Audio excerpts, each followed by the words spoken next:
What's up, guys? How's it going today? Good. Good to hear it. It's been a busy day today. So I'm a little bit tired, but we're gonna do this anyways. I committed to doing this podcast, and so I'm gonna do it. Today we have the power of a paradigm. This is one of my favorite things to go over because it is extremely impactful. Understanding your own paradigms is something that will revolutionize your life. And we're going to talk about how and why that is and what even is a paradigm. So Stephen Covey says here, the 7 habits of highly effective people embody many of the fundamental principles of human effectiveness. These habits are basic, they are primary. They represent the internalization of correct principles upon which enduring happiness and success are based. So what's really cool is that Stephen Covey talks about the 7 habits being principles and being primary. And that before them, there's something important. It says here, but before we can really understand these 7 habits, we need to understand our own paradigms and how to make a paradigm shift. So what's so powerful about paradigms is they're more fundamental than the primary principles upon which enduring happiness and success are based. That's kind of wild. This stuff is very, very important to understand. That's why it's like at the beginning of the book, because it needs to be understood before the other 7 habits and principles make sense. So he continues on saying, both the character ethic and the personality ethic are examples of social paradigms. The word paradigm comes from the Greek.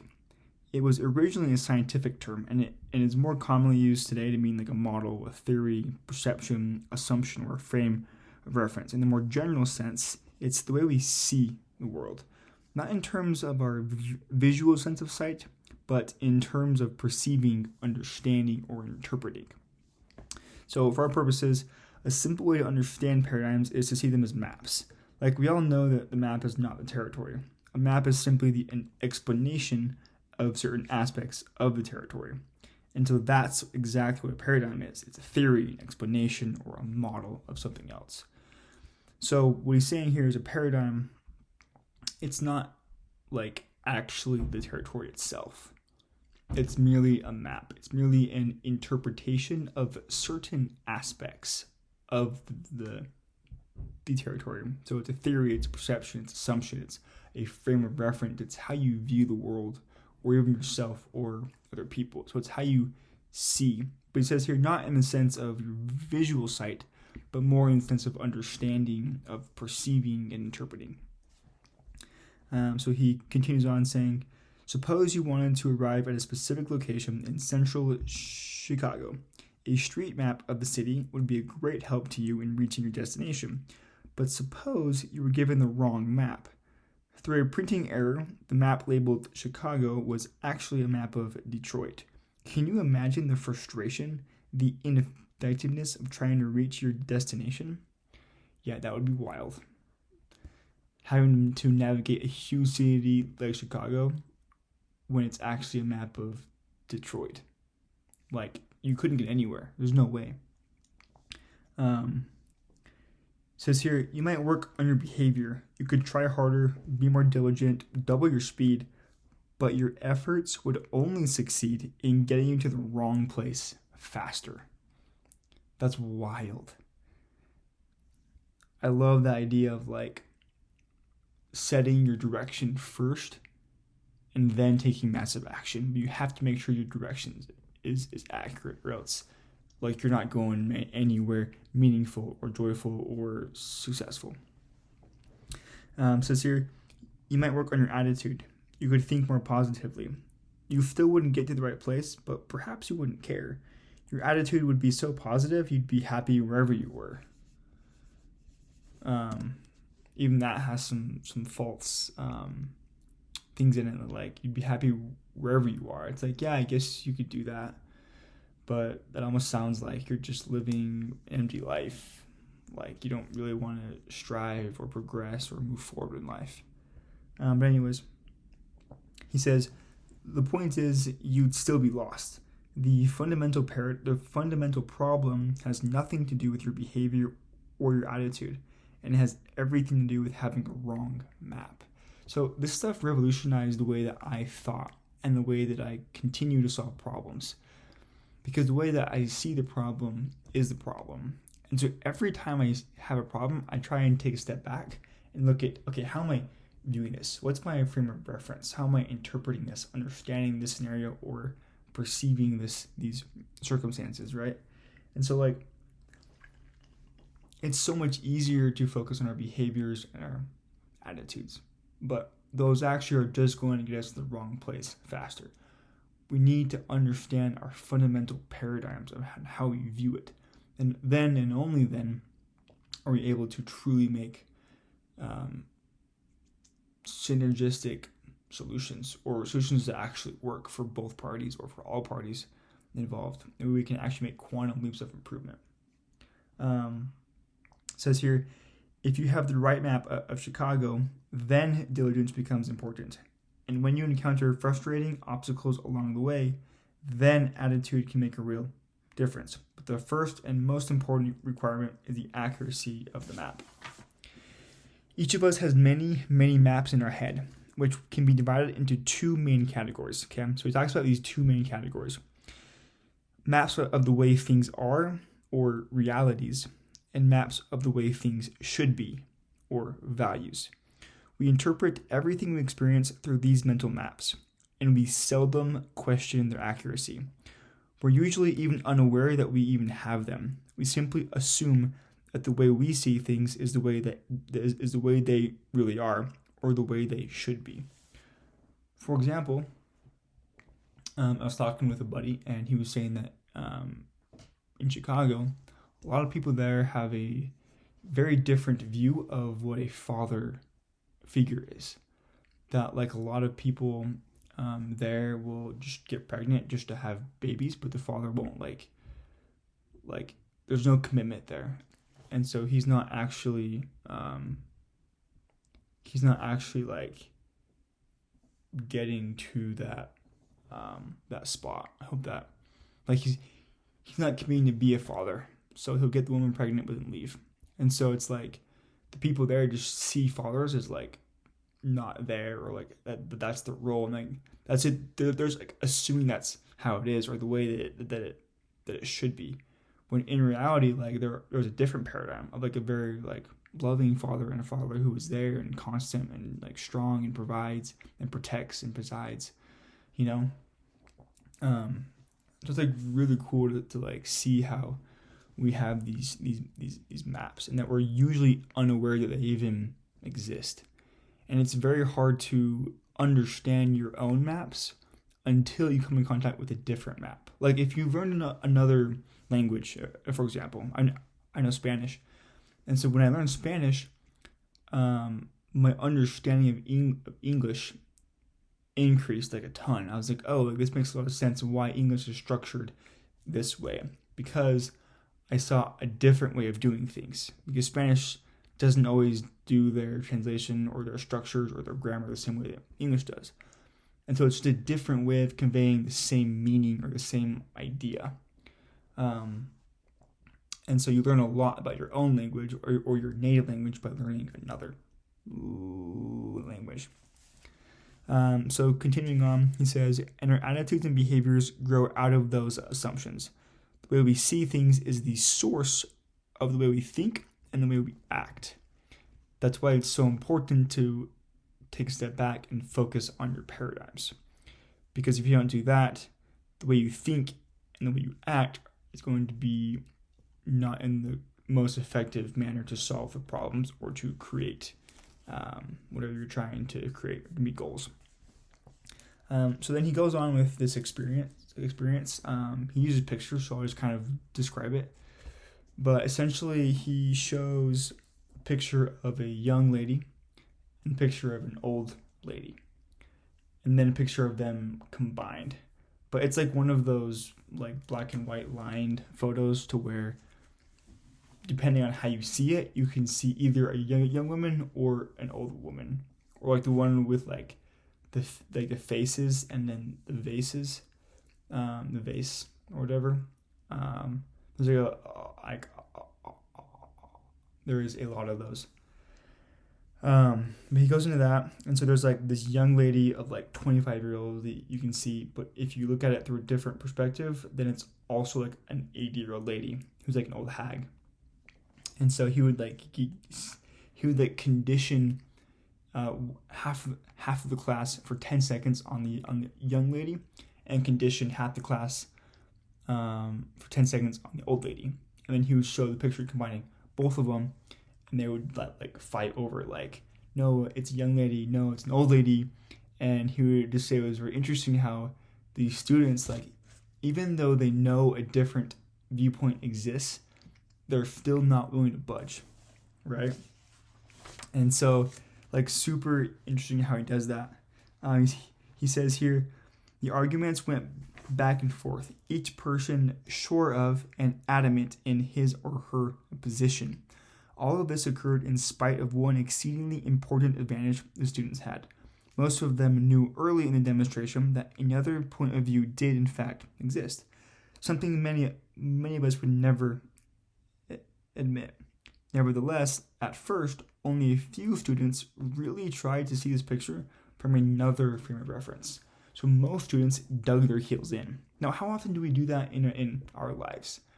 When we dig our heels in how things should be done, in how our offices should be run, on how we should treat people and how people should treat us, on how we should organize our businesses or our families, or like how we should just do our daily habits, our morning routines, like whatever those are. Like, there are lots of different ways of doing things, right? And so it's just very interesting to me that it's very hard for us as humans to take a step back and to really seek to understand a different frame of reference, to really be willing to change and open to risking being changed and open to influence. It's like really, really, really fascinating for me. He continues on saying, after a period of futile communication, one student went up to the screen and pointed to a line on the drawing. There is the young woman's necklace. The other one said, no, that is the old woman's mouth.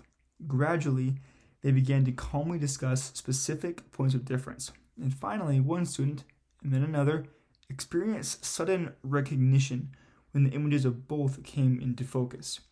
Through continued, calm, respectful, and specific communication, each of us in the room was finally able to see the other point of view. But when we looked away and then back, most of us would immediately see the image we had been conditioned to see in the 10-second period of time. Now, this is where it gets interesting. They were conditioned for 10 seconds, and they were already fighting on that. And then they finally were calm and patient enough to look at the other point of reference. But check this out. He says, I frequently use this perception demonstration in working with people and organizations because it yields so many deep insights into both personal and interpersonal effectiveness. It shows, first of all, how powerfully conditioning affects our perceptions or our paradigms. If 10 seconds can have that kind of impact on the way we see things, what about the conditioning of a lifetime? The influences in our lives, family, school, church, work, environment, friends or associates, or current social paradigms, such as the personality ethic, all have made their silent, unconscious impact on us and help shape our frame of reference, our paradigms, or our maps.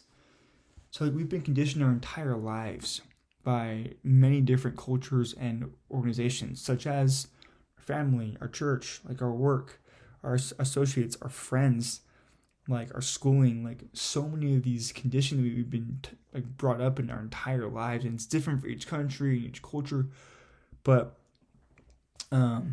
it's all these things are influencing us slowly and steadily. So he continues on saying, it also shows that these paradigms are the source of our attitudes and behaviors. Okay, this is fascinating right here. He says, we cannot act with integrity outside of them. We simply cannot maintain wholeness if we talk, and walk differently than we see. If you are among the 90% who typically see the young woman in the composite picture when conditioned to do so, you undoubtedly found it difficult to think in terms of having to help her cross the street. Both your attitude about her and your behavior toward her had to be congruent with the way you saw her. For example, if you are walking down the street, right, and you see a car, and in that car you see a stranger, what do? Well, nothing. You just keep on walking by because you see them as a stranger. But let's say your best friend drives by. Now what's your behavior and your attitude? Oh, hey dude, what's up? How are you? And you're going to wave and try to get their attention, right? Because you see them as your best friend. So that's the natural attitude and behavior that flows out of that paradigm. So that's just an example that demonstrates that. That we act incongruent with the way that we see people. So, pro tip, view people as your best friend and then go up and talk to them. And they'll start to view you as your best friend because you'll start treating them like they're your best friend. Kind of a cool experiment.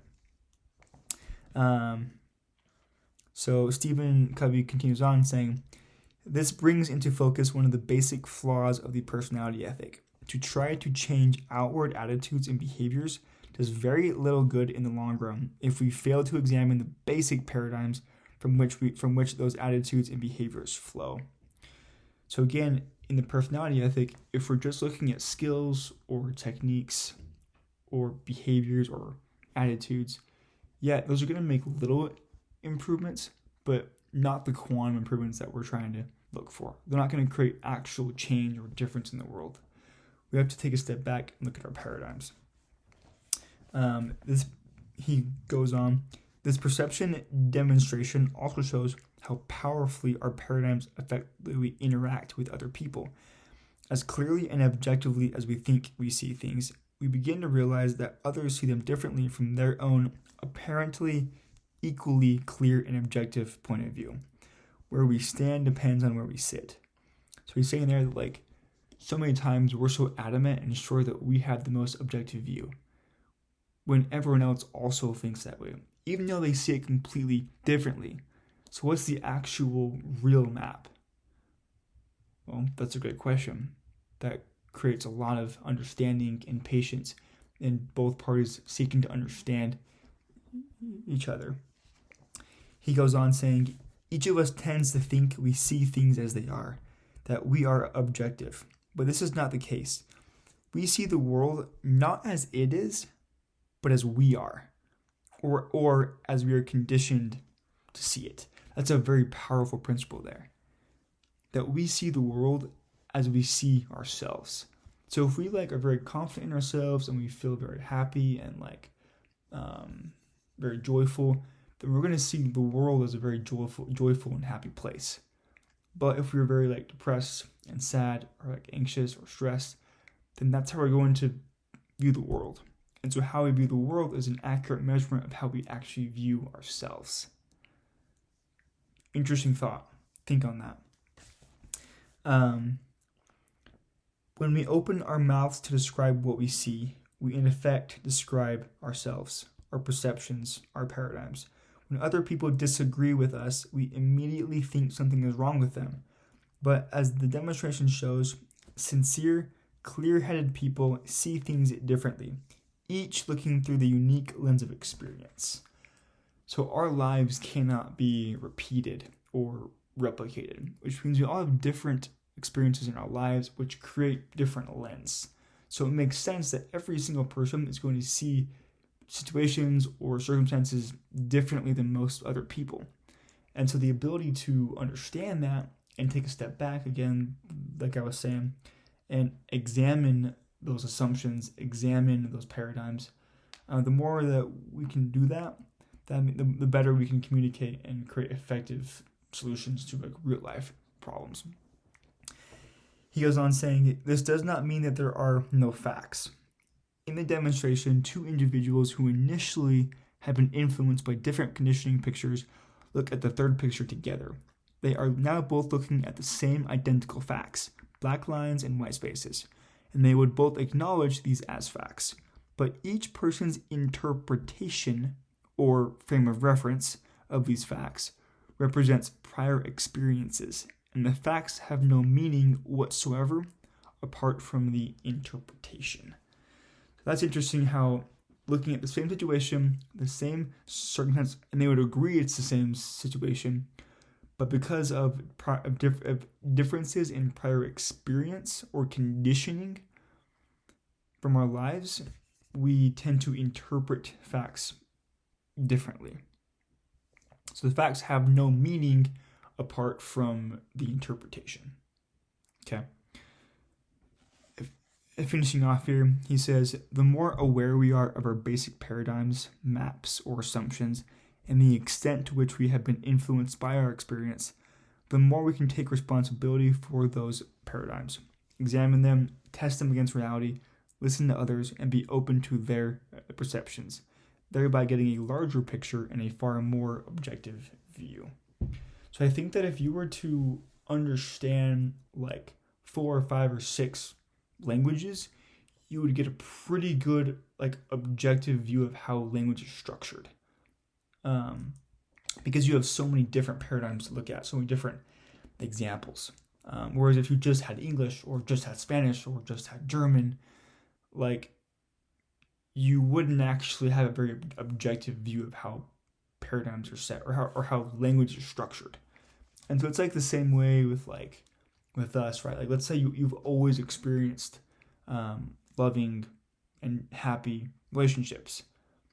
Well, like you wouldn't really know like what like a distant or far off relationship even looks like. So like you wouldn't know how to handle that. So you actually wouldn't have a very accurate definition of what a relationship was, right? Or for example, like I'm in door-to-door sales. Let's say that I've studied door-to-door sales a lot, but it's a very different type of sale than business-to-business sales. And so I might have a very skewed paradigm or definition or interpretation of what sales is because I'm so locked into like a one-sided part of that sales, where actually it's very, very general. And so if I went and studied all those different versions of sales, I could acquire a very or a more objective and accurate map of sales to interpret it to like what it actually is. And I like this part where it says, the more that we like are aware of our basic paradigms, the more we can take responsibility for those paradigms and examine them and then test them against reality. And so the more like just like aware we are of our paradigms, the more we can learn to actually shift those paradigms and rescript ourselves. And so that's going to be the next section. Super powerful stuff, but paradigms are amazing, guys. They're literally gold. Thanks for hopping on today. Really appreciate it. Share this content with your friends or family, or coworkers or whoever. Very, very powerful stuff. Please share this with them so they can also benefit from this material, because it's literally changed my life. And if you pay heed to it and listen to this, it will change your life. I promise. But give it a shot, guys. And I just am really happy to be here. So thank you, guys. Enjoy.